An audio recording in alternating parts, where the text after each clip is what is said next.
He is known for picking political winners and losers, but now James Carville has a guaranteed lock for the Super Bowl, and he spoke with our Tyler Wing. I think we have a real story here. Super Bowl is a real way to tell our story. At a street corner press conference, James Carville preaches Super Bowl words of encouragement. I think we got this old Gussie shined up and polished pretty good. By Old Gussie, Carville means the city of New Orleans. By shined up and polished, he means construction. Everything's going to be finished. It's going to be finished on time. By everything, Carville means everything. The airport, the area around the Superdome, the streetcar line, everything. By just looking around at roads still under construction, then see the calendar shows only 3 weeks until Super Bowl, many are skeptical. Their skepticism is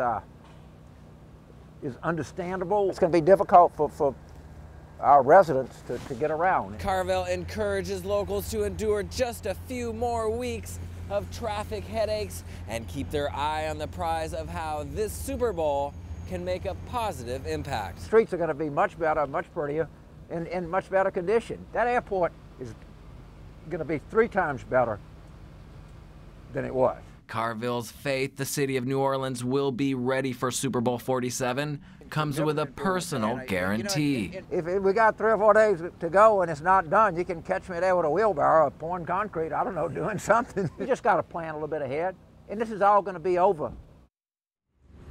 And Carville says 95% of all Super Bowl traffic decisions come by orders of Homeland Security, but you can plan ahead as all road closures and detours are posted online. We're live in the CBD. Tyler Wing, WGNO News. All right, thank you, Tyler. The NOPD says this man is wanted for sexually assaulting a 9-year-old girl. Officers say Willie Jackson is homeless and attacked the girl Sunday. If you see him, you're asked to call Crime Stoppers. The Plaquemines Parish Sheriff's Office says the suspect in the parish's first murder of the year turned himself in.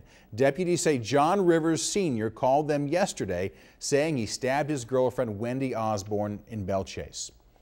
Following a series of cabbie attacks, New Orleans police announced a cabbie academy that was going to teach drivers safety tips for protecting themselves. The academy was supposed to start today, but turns out the department does not have one of the academies scheduled and probably won't look into the issue until after the Super Bowl.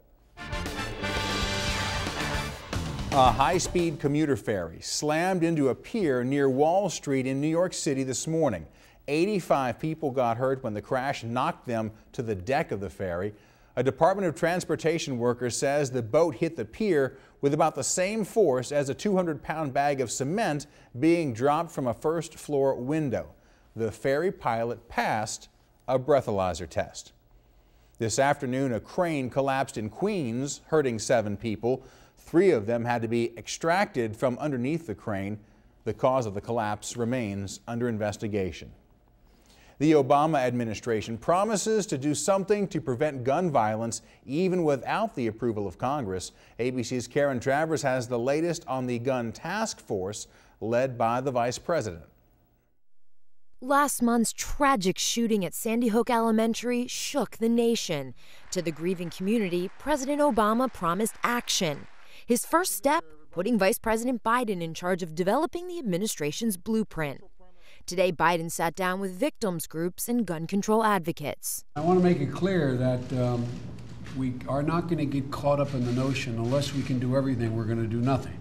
The White House has stressed that gun violence won't be solved by one action or one piece of legislation. But today, Biden was clear that the administration will do something, even if Congress isn't on board. There are executive orders, executive action that can be taken. President Obama said he wants recommendations by the end of the month, and he'll move forward quickly.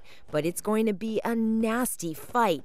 Gun rights advocates are already pushing back against even the threat of stricter laws. The emotions from the Newtown tragedy are still very raw. Today, Connecticut Governor Dan Malloy choked up as he remembered the heroes from that day.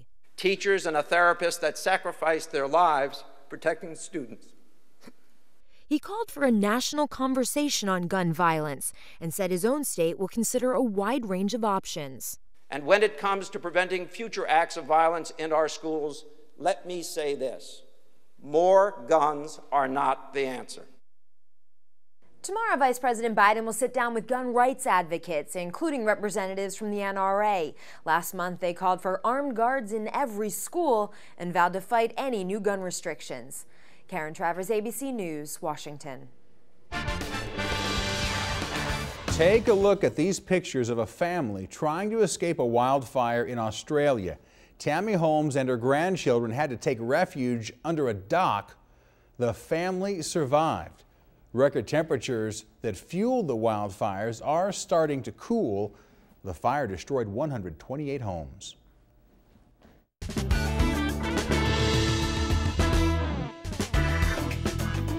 I hope you're having a good evening. And today we took a little break from the rain. We didn't have that much rain. We were talking about taking that break for today, but the rain is returning and we're going to have a lot of rain showers coming our way. On the radar, this is showing you the past hour. Everything is just lighting up like a candle out there west of Baton Rouge. Everything's staying off to the west pretty much as it was yesterday. It's been confined well off to our west. As we zoom on in, we can see a couple of areas. We're seeing a couple little showers there right around Slidell, heading towards Pearl River, seeing a little bit of that heavier downpour that's going on right there around Burlington. And as we go down to the south, we can see there north of Bellevue, around Barataria, we're seeing a little bit of a shower. And right there south of Des Almonds as everything heads on to the north. That's all we're seeing for right now. We got a little ways before this actually shows on up. So for right now, we're taking the benefits of basically just some showers and not looking at any thunderstorms. And the Storm Prediction Center has kept us out of the slight risk category, but that doesn't mean that we can't get some severe thunderstorms to get going. Certainly, we are looking at the possibility of some very heavy rainfall between now and tomorrow. Flash flood watch has been issued. This is through tomorrow, and this is for all our parishes here because we could see rainfall rates pretty quickly at a clip, giving us maybe 2 to 3 or even 4 inches of rain, as it's going to be a very slow-moving system, and what that does is just drops a lot of rain over the same area that's already saturated. Flood warning in effect along the North Shore for the parishes there and a couple of counties there in Mississippi. Now, let's talk about this because we have 7 rivers that are looking at minor flooding. The Tickfaw River around Montpelier.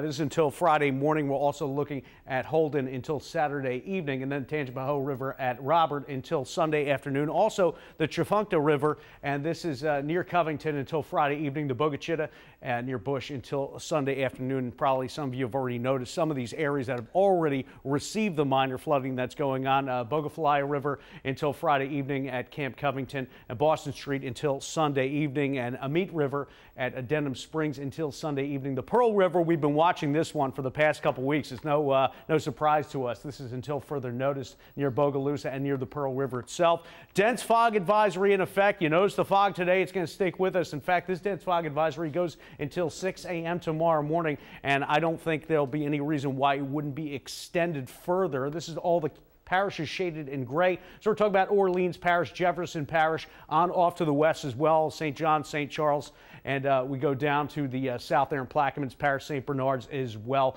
Again, less than a quarter of a mile visibility. That's what we're looking at. You can see that right here in New Orleans, Belle Chase, Bouffville, down to less than a quarter of a mile, and we could see other visibilities drop as well. So certainly factor that into your commute for tomorrow. The reason being, we're getting that persistent easterly to southeasterly flow, and this is also causing a coastal flood advisory that goes until Friday morning. We could see the normal tide levels 1 to 2 feet above what they should be at. So temperatures, this is the only good thing. Look how mild it is in the mid to upper 60s. We're going to see these temps rise a little bit as we're in the warm sector of this frontal system, and it's going to eventually lift on up. It's going to take a while for that to happen. The upper level low starting to finally move off, and once that does, that's going to help push that system through. Look at the rainfall forecast. Scattered showers for tomorrow by about 11, 12 o'clock in the morning. That's where we're seeing the heavier rain, especially around New Orleans off to the west. Look at this through the afternoon. Even at 4 o'clock, Bogalusa and Bouffville really getting slammed with some rain. Everything's going to move on off. Even tomorrow night, about 10 o'clock, east of Slidell, could see some of that rain. And the rainfall forecast showing we could pick up an additional 1.5 inches of rain around New Orleans. Today, we picked up a little more than a 1/2 inch, but you can see Baton Rouge, about 5 inches of rain. So say 2 to 4, and we'll call it a day. So So for tonight, the upper 60s, showers and thunderstorms, areas of dense fog. Here's your 3-day forecast. Look at 72 degrees for tomorrow, 30% chance of showers on Friday and 73, 75 on Saturday. Looking for slight chances of showers, a few showers on Sunday and Monday, sticking in the 70s on Tuesday. Scattered showers a little bit cooler at 68 and then 64 degrees on Wednesday and a few showers once again. Unfortunately, a wet forecast for us. All right, thanks, Jeff. Okay. It is a true monster of the sea, never before seen alive. But researchers far off the coast of Japan found and recorded video of a 10-foot-long giant squid. Biologists say the discovery is huge.